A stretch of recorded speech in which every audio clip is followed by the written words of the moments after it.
In the dim, flickering light of a decaying world, a voice echoes, a whisper that calls you deeper into the unknown. You can't see it, but you feel it.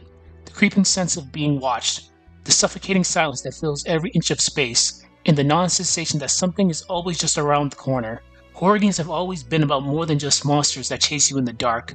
They're about the psychological terror that lingers long after the screen fades black. The fear of the unknown, of isolation, of losing control. As Stephen King once said, we make up horrors to help us cope with the real ones. This profound truth lies at the heart of horror games. They're not just about confronting grotesque creatures or solving puzzles. They're about confronting ourselves, the deep, unsettling fears that dwell within. These games force us to experience dread, to question our sanity, and to survive the horrors that they throw our way. But what happens when these stories no longer merely rely on jump scares, but instead draws into a narrative that is much about the mind as it is about the body? Over the years, horror games have evolved into rich, immersive experiences, weaving complex narratives that dive into the human psyche. From the first eerie whispers in Alone in the Dark to the psychological unraveling in The Medium, horror has transformed into an art form that not only scares, but also challenges, resonates, and even offers catharsis. This journey through the evolving storytelling of horror games will take us through four iconic titles: Alone in the Dark, 1992, the eerie birth of survival horror; Silent Hill 2, 2001, a descent into the mind's most disturbing corners; Amnesia, The Dark Descent, 2010, where memory is as fragile as your sanity; The Medium, 2021, a terrifying exploration between the worlds of the living and the dead. But the question remains, why does fear continue to captivate us? What is it about these narratives that make us want to return time and time again to confront the darkness? Past Era, Alone in the Dark, 1992, the birth of survival horror. Imagine stepping into a musky, dim-lit mansion. The air is thick with the stench of rot, the floors creak underfoot, and every shadow seems to pulse with the weight of 1,000 secrets. There's a low hum of something, someone stalking you, but it's never clear if it's a monster or your own mind. This is the haunting world of Alone in the Dark, a game that didn't just introduce players to the horror genre, it set the blueprint for survival horror, intertwining atmospheric dread with an unraveling mystery. When Alone in the Dark first released in 1992, it did something revolutionary. It brought psychological horror to the forefront, presenting an experience where the environment itself played a central role in generating fear. It wasn't just about monsters lurking in the corners, but creating a world that felt dangerous, where every hallway, every locked door, and every flickering candle threatened to consume you. It wasn't merely about survival, it was about the descent into madness, as players uncovered the secrets buried deep within a mansion in their own minds.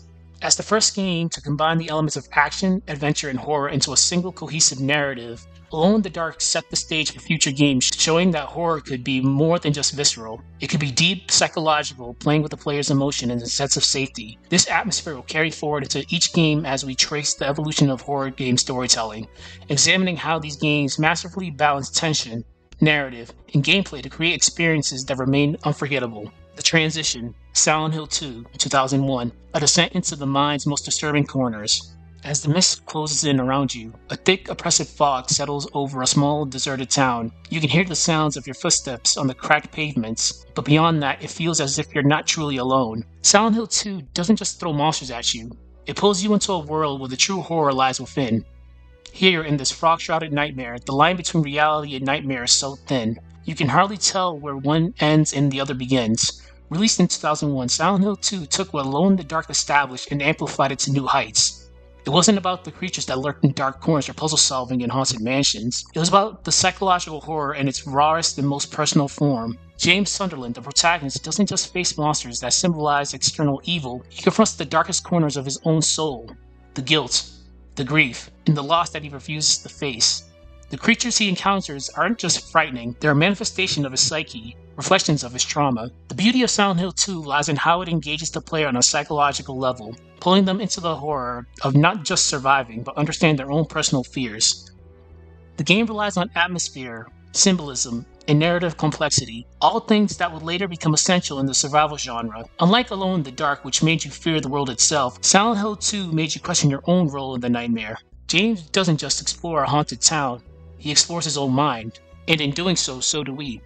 We are forced to examine what lies beneath the surface of our own psyche. What are we afraid of, and why? And the most unsettling of all, are we really in control of our own choices? The Modern Era, Amnesia, The Dark Descent, 2010, where memory is as fragile as your sanity. In the darkness, you can hear your own breath, heavy, ragged, echoing in your ears. The sounds of footsteps on stone floors, the creak of ancient doors, and the eerie silence that follows are the only things grounding you to reality. But even your own memories are fading, slipping away. As the deeper you descend into the labyrinth of the unknown, the more you question whether you'll ever escape. Amnesia: The Dark Descent redefined the horror genre with one chilling, brilliant concept: memory. What made Amnesia so terrifying was its ability to blur the line between what is real and what is imagined. The player not only had to survive in a world that was physically dangerous, but also had to contend with the fragility of the human mind. As Daniel, the protagonist, you're plunged into a dark, forgotten castle with no memory of how you got there or what happened. The game forces you to piece together fragments of a twisted story through notes and puzzles, all while being stalked by unseen horrors. But it isn't the monsters that will break you, it's the loss of your own identity. The game uses psychological horror techniques in a way that makes you feel vulnerable, confused, and often powerless. Unlike earlier games that relied heavily on static environments or fixed camera angles, Amnesia brought horror into a first-person perspective, creating a terrifying sense of immersion. The player is alone, isolated, and more importantly, unreliable. In this world, even your memories can betray you. As your sanity diminishes, so does your grip on reality, making every moment more intense than the last. And with no weapons to defend yourself, you must rely on the environment and your wits to survive. Amnesia isn't just a game about survival, it's about the fragility of the human mind, a terrifying exploration on how quickly sanity can erode in the face of overwhelming fear and isolation. The game's use of psychological tension, coupled with its focus on exploration and narrative-driven gameplay, created a new blueprint for horror games to come. The new era, the medium, 2021, crossing between worlds of the living and the dead. As the line between life and death blurs, you walk between two worlds, each as terrifying as the other. In the medium, 2021, you are Marianne, a medium capable of perceiving both the living world and the spirit world, where horrors lie beyond your comprehension. This dual reality setup allows the game to blend into two layers of storytelling, seamlessly shifting between the two as the narrative unfolds. What sets the medium apart from other modern horror games is its unique storytelling mechanics. Not only does it explore traditional horror themes, loss, grief, and tragedy, but it also incorporates a deeper philosophical question. What happens when the world of the living and the dead collide? This game allows you to interact with the dead, uncovering clues to help you solve mysteries of a haunting tragedy. The narrative is profoundly unsettling,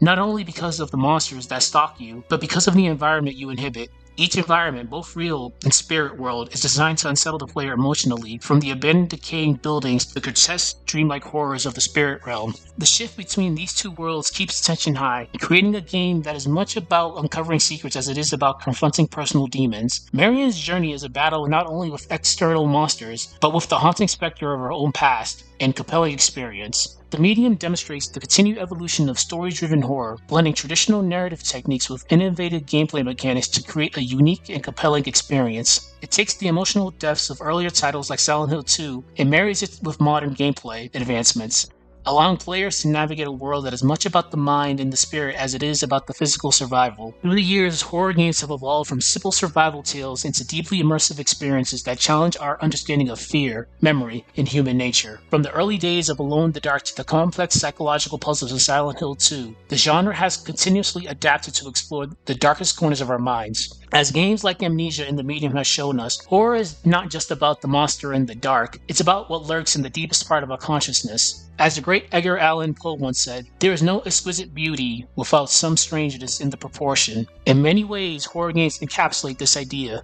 Beauty and terror exist hand in hand. They are not merely about confronting monsters, but how these monsters reflect all aspects of the human experience. Fear is a paradoxical beauty, one that both repulses and captivates us, driving us to seek out the very thing that terrifies us the most. In this way, horror games continue to reveal something profound about ourselves.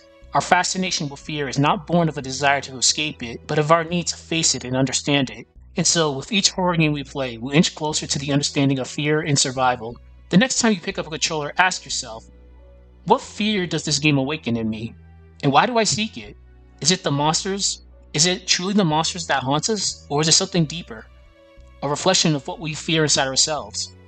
As we walk between the realms of light and shadow, it is only through confronting our darkest fears that we truly understand what it means to be alive.